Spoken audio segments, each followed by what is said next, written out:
랄프 파인즈의 어린 시절은 한마디로 유목민적인 예술가 가문의 성장기라고 할 수 있습니다. 그의 풍부한 감수성과 지적인 연기 토양은 바로 이러한 독특한 가정 환경에서 형성되었습니다. 어린 시절 그의 가족은 경제적으로 넉넉하지는 않았으며 부모님의 직업적 특성상 이사를 매우 자주 다녔습니다. 잉글랜드와 아일랜드의 여러 지역을 전전하며 자랐습니다. 잦은 전학으로 인해 늘 새로운 아이나 이방인으로 지내야 했던 경험은 랄프에게 타인을 관찰하는 습관을 길러주었습니다. 그는 이 시기가 캐릭터의 내면을 관찰하고 분석하는 배우의 자질을 형성하는 데 큰 도움을 주었다고 회상했습니다. 6남매 중 장남인 랄프를 포함해 동생들 조셉, 매그너스, 마사, 소피, 제이콥 모두가 현재 영화감독, 배우, 음악가 등으로 활동하고 있을 만큼 집안 전체가 예술 공동체와 같습니다. 랄프 파인즈는 어머니를 우리 모두에게 예술가로서의 자의식을 심어준 폭풍 같은 존재라고 회상합니다. 어머니는 소설가이자 화가였던 제니퍼 래시. 23세라는 젊은 나이에 첫 소설 더 버리얼을 발표하며 문단에서 제2의 버지니아 울프라는 찬사를 받기도 했습니다. 경제적으로 넉넉하지 않아 14번이나 넘게 이사를 다니는 불안정한 생활 속에서도 집안 곳곳을 책과 그림으로 채우고 자녀들이 연극을 하거나 악기를 연주하는 것을 적극적으로 독려했다고 합니다. 아버지 일러스트레이터이자 농부였던 마크 파인즈는 후에 사진작가로 활동합니다. 영국의 유서 깊은 성과 저택, 박물관 등을 촬영하는 건축 인테리어 사진 분야에서 대가로 인정받았습니다. 영국의 역사적 건축물과 자연을 보존하는 단체인 내셔널 트러스트의 공식 사진가로 활동하며 수많은 문화유산을 기록으로 남겼습니다. 랄프 파인즈는 우리 가족에게 부모님이 일찍 돌아가신 것은 항상 커다란 슬픔으로 남아 있습니다. 다 잊었다고 생각하는 순간에도 문득 그 슬픔이 다시 찾아오곤 합니다. 라고 회상합니다.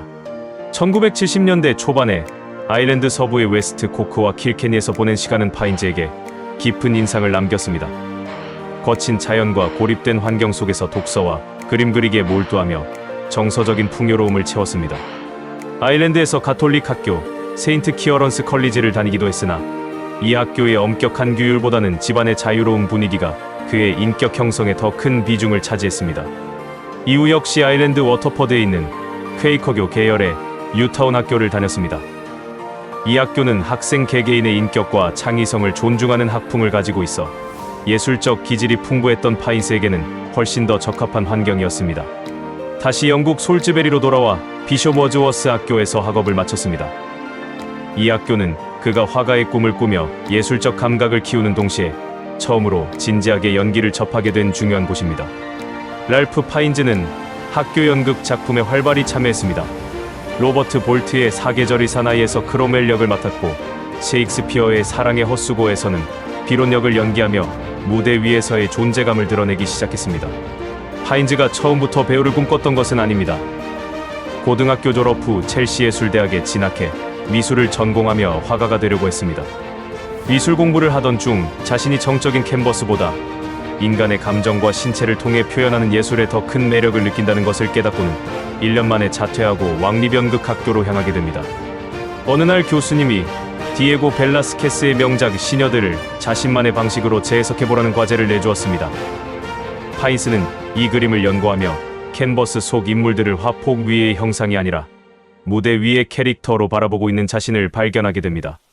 미술 공부를 시작한 지 약 1년 만에 그는 정적인 캔버스보다 살아 움직이는 인간의 감정과 이야기를 전달하는 연기에 더 큰 열정을 느끼고 있다는 사실을 깨닫고 과감히 첼시 예술대학 자퇴를 결정했습니다. 디에고 벨라스케스의 명작 시녀들은 파인스가 첼시 예술대학 시절 캔버스 안의 인물들을 피사체가 아닌 각자의 이야기를 가진 배우로 인식하게 만들었던 바로 그 작품입니다. 이 그림은 화가 자신의 작업실을 배경으로 공주와 시녀들, 난쟁이, 그리고 거울 속에 국왕 부부를 배치하고 있습니다. 그림 속 인물들이 관찰자를 똑바로 응시하고 있어 보는 이가 마치 그림 속의 주인공, 곧 국왕 부부가 된 듯한 착각을 불러일으킵니다. 파인스는 이 그림의 구성원들을 보며 이들은 정지된 화폭의 대상이 아니라 각자의 동선과 감정을 가진 배우들이다라고 느꼈습니다. 그는 그림을 재해석하는 대신 그 인물들의 삶 속으로 직접 들어가고 싶다는 열망을 느끼게 됩니다. 그림 중앙의 마르가리타 공주를 중심으로 배치된 시녀들, 왼쪽에서 거대한 캔버스 앞에 서 있는 화가 벨라스케스 자신, 그리고 배경의 거울 속에 비친 국왕 부부의 모습까지 마치 연극의 한 장면 같은 구성을 보여줍니다. 파인스는 이 복잡한 구도와 인물들의 시선 처리를 연구하며 화가로서의 관찰이 아닌 배우로서의 감정적 몰입을 처음으로 경험했다고 합니다. 마르가리타 테레사 공주는 17세기 스페인 합스부르크 왕가의 상징적인 인물입니다. 벨라스케스는 공주가 태어날 때부터 성장 과정을 화폭에 담았습니다. 특히 시녀들에서 보여주는 공주의 모습은 초상화 이상의 의미를 지닙니다. 마르가리타 테레사 공주는 펠리페 4세와 그의 두 번째 왕비 마리아나 사이에서 태어났습니다. 근친혼이 잦았던 당시 왕실 분위기 속에서도 매우 영특하고 아름다웠던 것으로 전해집니다. 15세에 결혼하여 오스트리아 빈으로 떠났으나 잇따른 출산과 유산 끝에 21세라는 젊은 나이에 세상을 떠났습니다. 랄프 파인즈가 미술학도 시절 이 그림을 재해석하며 주목했던 지점도 바로 이 공주와 주변 인물들 사이의 심리적 역동성이었습니다.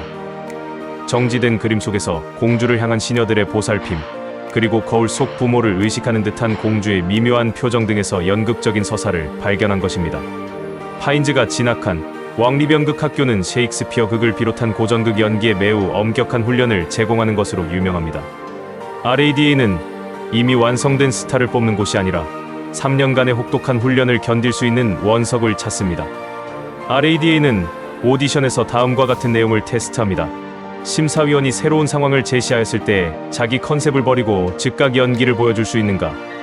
대본 이면의 의미를 탐구하고 캐릭터의 심리를 분석할 줄 아는가? 주 40시간 이상의 고강도 실기 수업을 버틸 수 있는 에너지가 있는가? 랄프는 졸업 당시 우수한 성적을 거둔 학생에게 수여되는 켄달 레벨을 수상하며 일찍이 그 재능을 인정받았습니다. 당시 교수진과 동료들은 그의 철저한 대본 분석과 성실함에 큰 인상을 받았다고 전해집니다. 우수한 학생에게 수여하는 이 켄달 메달은 영국의 전설적인 연극 배우이자 제작자였던 매직 켄달 여사를 기리기 위해 제정되었습니다. 왕립연극 학교는 안토니 홉킨스, 앨런 릭먼과 더불어 랄프 파인즈를 학교를 빛낸 가장 자랑스러운 동문 중 한 명으로 항상 공식 웹사이트와 홍보 자료에 명시하고 있습니다. 파인즈의 연기는 크게 감정을 터뜨리보다 고요함 속에서 전해지는 팽팽한 긴장감이 특징입니다. 그렇다. 감정은 터뜨리는 게 아니다. 스텔라 애들러의 말처럼 감정에 집중하는 대신 대본 속에 주어진 상황에 완전히 몰입해야 합니다. 상황이 진실하게 받아들여지면 감정은 자연스럽게 따라온다는 말입니다.